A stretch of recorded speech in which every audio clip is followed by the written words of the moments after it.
Hello students, आज हम जानेंगे प्री प्रोसेसर डायरेक्टिव्स के थर्ड टाइप के बारे में, जो कि है कंडीशनल कंपाइलेशन। कंडीशनल कंपाइलेशन में कुछ ऐसे कंडीशंस यूज़ होते हैं।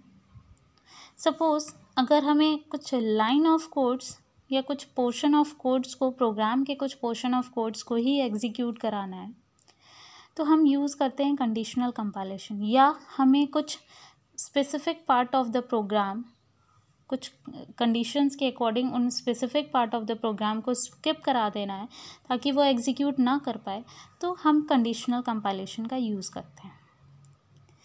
और इसमें सिर्फ दो कमांड्स यूज़ किए जाते हैं, if def function and if function. If def function जो होता है वो कंडीशंस के लिए कि किसे हमें स्किप करना है और किस specific part of the program को एग्जीक्यूट कराना है उसके लिए यूज़ होता है। और उस इफ़ कंडीशन को क्लोज करने के लिए इफ फंक्शन यूज़ करते हैं। इसका सिंटैक्स होता है हैश इफ डेफ, उस मैक्रो का नाम, स्टेटमेंट, कुछ स्टेटमेंट जो हम स्टेटमेंट लिखना चाहते हैं, और उसे एंड कर देते हैं एंड इफ से।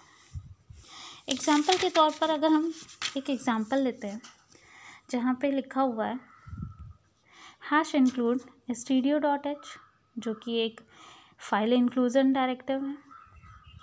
हैश डिफाइन a10, हमने एक मैक्रो डिफाइन किया a नाम का, जिसकी वैल्यू हमने 10 दे दी। ये मैक्रो डिफाइन कर दिया हमने। मेन फंक्शन के अंदर हमने लिखा हैश इफ डेफ a, यानी कि अगर ए मैक्रो डिफाइन किया गया है, इफ़ डेफ ए, अगर ए डिफाइन किया गया है, डिफाइन कर दिया गया है, तो प्रिंट करे ए इज़ डिफाइंड। और अगर ए डिफाइन नहीं किया गया है तो एग्जिट कर जाए हैश एंड इफ रिटर्न 0। ये स्टेटमेंट तभी चलेगा जब ये कंडीशन ट्रू होगी, जैसा कि इफ़ एल्स स्टेटमेंट में होता है। इफ़ में होता है कि अगर इफ़ की स्टेटमेंट ट्रू होती है तो प्रिंट करता है स्टेटमेंट।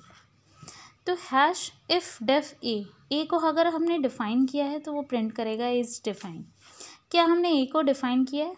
तो येस, हमने मेन फंक्शन के ऊपर मैक्रो नाम दिया हुआ है ए, जिसकी वैल्यू हमने 10 डिफ़ाइन की हुई है। अगर ए को डिफ़ाइन किया है तो वो प्रिंट कर देगा ए इज़ डिफ़ाइन, और आपका आउटपुट आ जाएगा ए इज़ डिफाइंड। ऐसे ही एक और एग्जांपल हम देखते हैं जहाँ पे यहाँ पे दिया हुआ है hash include stdio.h, hash define a100, हमने a को 100 से डिफाइन कर दिया। मेन फंक्शन के अंदर हैश इफ डेफ a, अगर हमने a को डिफाइन किया है तो प्रिंट करे a is define. Hash else भी एक तरह का कंडीशनल कंट्रोल डायरेक्टिव है, बट ये अदर डायरेक्टिव्स में आता है। कंडीशनल कंट्रोल में सिर्फ ये आता है, इसे हम कहते हैं conditional control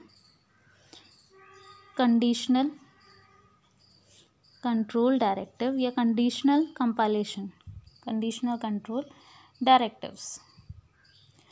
hash if def जहाँ लिखा रहेगा हम उसे कहेंगे कंडीशनल कंट्रोल डायरेक्टिव्स। तो अगर हमने ए को डिफ़ाइन किया है तो वो प्रिंट कर देगा ए इज़ डिफाइंड। अगर हैश एल्स, अगर ए को डिफ़ाइन नहीं किया है तो वो प्रिंट करेगा A is not defined. Hash and if, यहाँ पे सिर्फ एल्स का एक्स्ट्रा यूज़ हुआ है जो कि एक अदर डायरेक्टिव है, और हैश को एंड कर दिया हमने, रिटर्न 0, आउटपुट आ जाएगा ए इज़ डिफाइंड। ऐसे ही एक और एग्जांपल अगर हम लेते हैं जहाँ पे लिखा है hash include stdio.h, hash define max 0। यहाँ पे मैक्स 0 डिफाइन किया गया है मैक्स को। जहाँ पे भी मैक्स या मैक्रो नेम को 0 डिफाइन किया जाता है उससे हम नल मान के चलते हैं। अगर ये वैल्यू हम अगर एक वेरिएबल इनिशियलाइज करते हैं और एक वेरिएबल को डिफ़ाइन करते हैं, दोनों में बहुत डिफरेंस होता है। हम यहाँ पे मैक्स को डिफ़ाइन कर रहे हैं 0 के रूप में। डिफ़ाइन करना मतलब नल करना। Int main hash if def max, अगर हमने डिफ़ाइन किया है मैक्स को तो प्रिंट करेगा max is defined. Hash else print max is not defined. Hash and if return 0। तो हम यहाँ अगर चेक करें तो हैश इफ डेफ मैक्स, हमने मैक्स को डिफ़ाइन किया? तो येस, हमने मैक्स को डिफ़ाइन किया है, बट हम देख रहे हैं मैक्स को डिफ़ाइन करते वक्त हमने ज़ीरोज़ की वैल्यूज़ को डिफ़ाइन किया। इट मीन्स होता है नल, यानी कि मैक्स को हमने कोई वैल्यू डिफ़ाइन नहीं की है। अगर वैल्यू डिफ़ाइन नहीं की है तो ये एल्स पार्ट में जाएगा, हैश एल्स प्रिंट कर देगा max is not define, output आ जाएगा मैक्स इज़ नॉट डिफ़ाइन। ऐसे ही एक और एग्जांपल हम देखते हैं जो कि अदर डायरेक्टिव्स का है। अगर हैश इंक्लूड stdio.h लिखा हुआ है, हैश डिफाइन A7, ए की वैल्यू, अगर हमने मैक्रो डिफाइन किया हुआ है ए की value 7, hash if A is greater than 10, अगर ए की वैल्यू ग्रेटर देन 10 है तो हैश अनडेफ ए, हैश को अनडिफाइन कर दे ए और हैश को डिफाइन कर दे फिर से ए की वैल्यू 10 के रूप में। अगर ए की वैल्यू ग्रेटर देन 10 नहीं है, else hash define undef a, hash define दोबारा ये डिफाइन कर दे ए की value 5, hash endif void main print %d a की वैल्यू हमें प्रिंट करानी है। तो हम यहाँ देख रहे हैं हैश डिफाइन A7, ए की वैल्यू हमने 7 डिफाइन की है। जब हम चेक करें if A is greater than 10, क्या ए की वैल्यू ग्रेटर देन 10 है? तो नहीं। इट मीन्स कि ये जंप कर जाएगा एल्स वाले पार्ट पे, हैश एल्स अनडेफ ए, ए की वैल्यू जो हमने 7 डिफ़ाइन की थी वो अनडेफ हो गई, वैल्यू ख़त्म हो गई और उसको फिर से डिफ़ाइन कर देंगे हैश डिफ़ाइन A5। इसकी वैल्यू को जहाँ 7 था उसकी जगह हम फिर से उसको डिफ़ाइन कर दिए हैं 5। अब ए की वैल्यू 5 है हमारी और हैश एंडिफ ये एंड हो जाएगा। उसके बाद मेन फंक्शन के अंदर प्रिंट कर देंगे ए की वैल्यू, जो कि ए की वैल्यू 5 है, आउटपुट हमारा आ जाएगा 5। ऐसे ही एक और एग्जांपल हम अगर देखते हैं, hash include stdio.h, hash define A7, ए को 7 हमने डिफाइन किया। If A is greater than 7, अगर ए की वैल्यू 7 ग्रेटर देन 7 है तो हैश अनडिफाइन ए को अनडिफाइन कर दें और हैश फिर से डिफाइन करें ए की वैल्यू 10।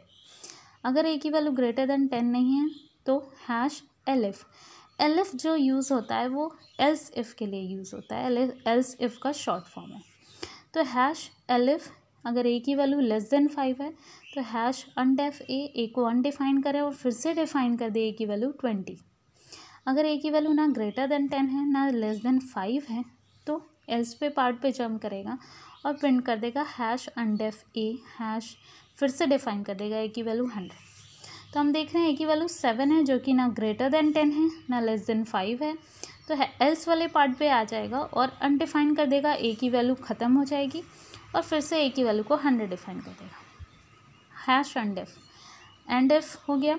उसके बाद मेन फंक्शन पे आएगा, ए की वैल्यू जो प्रिंट करेगा वो एक्चुअल में 100 आएगी।